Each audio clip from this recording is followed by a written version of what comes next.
Hello दोस्तों इस formula series में आपका बहुत बहुत स्वागत है। दोस्तों आज की इस वीडियो में हम देखेंगे, ठीक है, जैसे ये त्रिकोणमिति है, त्रिकोणमिति का पहला लेक्चर है। इसमें हम त्रिकोणमिति देखते हैं। त्रिकोणमिति बेसिकली क्या होता है, तीन कोणों के बारे में यहाँ पे वो किया जाता है डिस्कस। जैसे यहाँ पे कौन सा त्रिभुज लिया जाता है, समकोण त्रिभुज। कौन सा? समकोण त्रिभुज, समकोण त्रिभुज, ठीक। Right angle triangle, right angle triangle, ठीक। अब यहाँ पे दोस्तों ये आपको पता होगा, ये कोण 90 डिग्री होता है, हमेशा 90 डिग्री होगा, ठीक। और 90 डिग्री के सामने वाली भुजा कौन सी होती है? ये कर्ड होती है। इसको इंग्लिश में बोलते हैं हाइपोटेन्यूस, ठीक। और ये मान लो कोण अगर थीटा है तो इसके सामने वाला कोण, वो भुजा, ये क्या हो जाएगा? लंब होगा, लंब। इसको परपेंडिकुलर बोलते हैं, ठीक। और ये बच गई ये भुजा, ये कौन हो जाएगी? आधार, आधार। इसको बेस बोलते हैं इंग्लिश में, ठीक है। दोस्तों एक चीज़ आपको ध्यान रखना है, ये थीटा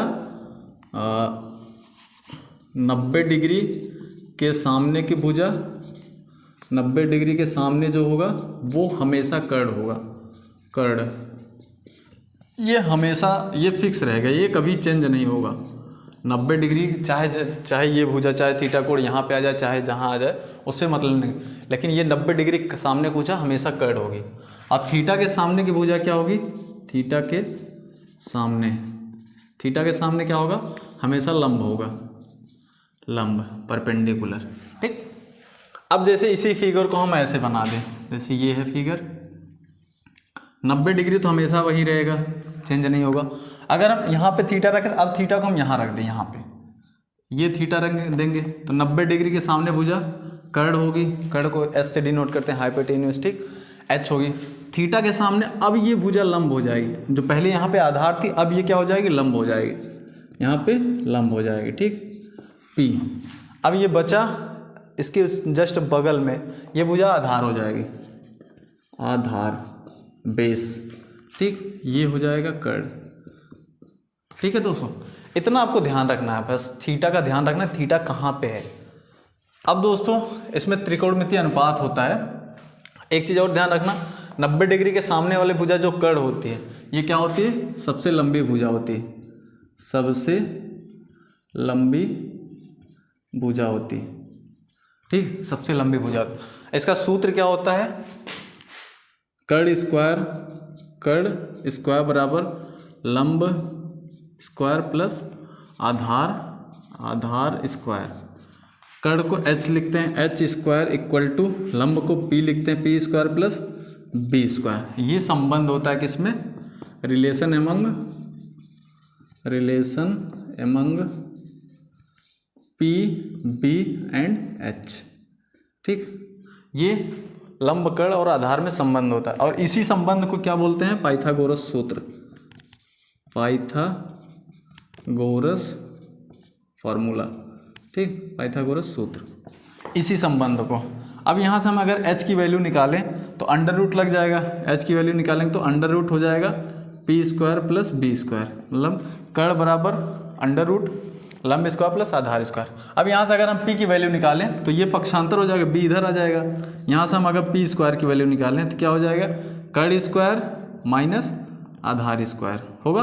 अगर यहाँ पे से b की वैल्यू निकालें, b स्क्वायर इक्वल टू क्या हो जाएगा? h स्क्वायर यहीं रहेगा, ये इधर आ जाएगा तो माइनस हो जाएगा, h square minus p square, मतलब आधार स्क्वायर बराबर कर्ड स्क्वायर माइनस लंब स्क्वायर, लंब स्क्वायर बराबर कर्ड स्क्वायर माइनस आधार स्क्वायर।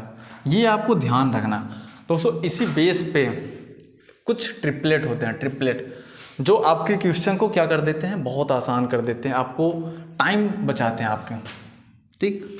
जैसे सम इम्पॉर्टेंट ट्रिपलेट, ठीक। कौन कौन से होते हैं?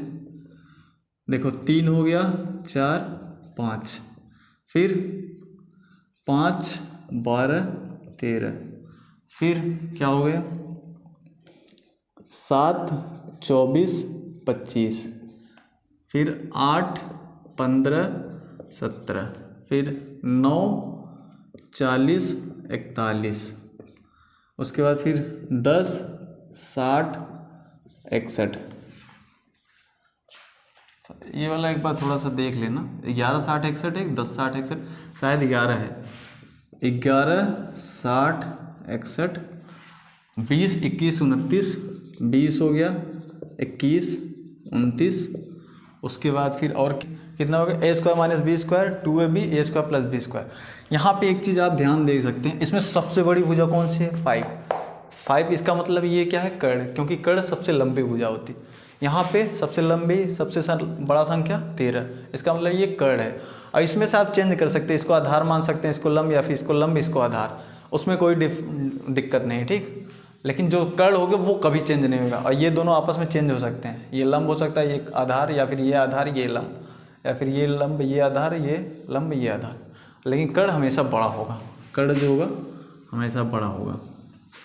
अब इस पर हम कुछ क्वेश्चन देख लेते हैं। जैसे एक चीज़ और ध्यान रखना दोस्तों, अगर इसमें हम किसी भी नंबर से गुणा करें, जैसे अगर इसमें से हम 2 से मल्टीप्लाई कर दें इस वाले नंबर में, तो 2 3 6 हो जाएगा, 2 4 8 हो जाएगा, 2 5 10। ये भी नंबर हमेशा क्या होगा, ट्रिपलेट होगा। इसमें 3 से मल्टीप्लाई करें कितना हो जाएगा, 9 होगा, 3 4 12, 3 5 15। ये भी हमेशा क्या होगा, ये भी हमेशा ट्रिपलेट होगा, ठीक। क्या होगा, ये भी ट्रिपलेट होगा। ऐसे में 4 से गुना कर दे कितना, 12 हो जाएगा, 16 हो जाएगा, 20 हो जाएगा। ये भी हमेशा ट्रिपलेट होगा। मतलब इन सब में किसी में भी नंबर में, किसी भी ट्रिपलेट में आप किसी भी नंबर से अगर मल्टीप्लाई करेंगे तो जो प्राप्त वैल्यू होगी वो हमेशा ट्रिपलेट ही होगी। जैसे एक आध क्वेश्चन देख लेते हैं, इसको थोड़ा सा ऊपर लिख देते हैं, a² minus b² 2ab a² plus b²। दोस्तों ये जो होगा कर्ण होगा, आप ध्यान, क्योंकि यहाँ पे प्लस पे वैल्यू। जैसे इसमें कोई क्वेश्चन रख लेते हैं, जैसे हो गया ये, ठीक। यहाँ पे 15 है, यहाँ पे 12 है, यहाँ मान लो 9 है, यहाँ 12 है, यहाँ अगर पूछे कर्ण पूछ रहा है कितना होगा। आप यहाँ पे देख सकते हैं, आप इसको काट दीजिए, 3 से काटेंगे, 3 त्रिक 9, 3 चौक 12 आया। देखो यहाँ पे है ना ट्रिपलेट, 3 4 5, 3 4, तो ये वाला क्या हो जाएगा, 5 होगा। बट यहाँ पे हम 3 से काटे तो 3 से मल्टीप्लाई करेंगे, 5 थिया ये 15 हो जाएगा। यहाँ पे आया ना, कहाँ ये 9 12 15, 9 12 15। अब कोई और वैल्यू देख लें हम, जैसे ये 16 हो, ये 24 हो गया, ये 45 हो गया, और ये पूछे, या फिर ये दिया रहे ये 51 और ये पूछे, ठीक, ये पूछे तो क्या होगा। अब यहाँ पे हम काट लेंगे, कितने से कटेगा, 3 8 24, 17 त्रिक 51, 8 ये 17 है, तो ये वाली वैल्यू क्या होगी, ये 15 होगी। बट यहाँ पे 3 से हम काटे हैं, तो यहाँ पे 3 से मल्टीप्लाई करें, कितना हो जाएगा, 15 तियाँ 45, ये हमारा आंसर हो जाएगा। देखिए कितना फ़ायदा मिल रहा है इससे। ट्रिपलेट आपको याद है, और सारे ट्रिपलेट होते हैं। मैं आपको एक शॉर्ट वीडियो में आपको मैं डाल दूंगा पूरा ट्रिपलेट। देखिए कितना आसान हो गया। अगर ये ट्रिपलेट पता ना होता तो आप ऐसे वो लगाते कि हाँ ये क्या है, लंब है, लंब स्क्वायर बराबर क्या होगा, कर्ण स्क्वायर 51 का स्क्वायर माइनस 24 का स्क्वायर, फिर लंब बराबर निकालें √51 का स्क्वायर माइनस 24 का स्क्वायर। 51 का स्क्वायर होता है 55 25 1 26 01 माइनस 24 का स्क्वायर 576।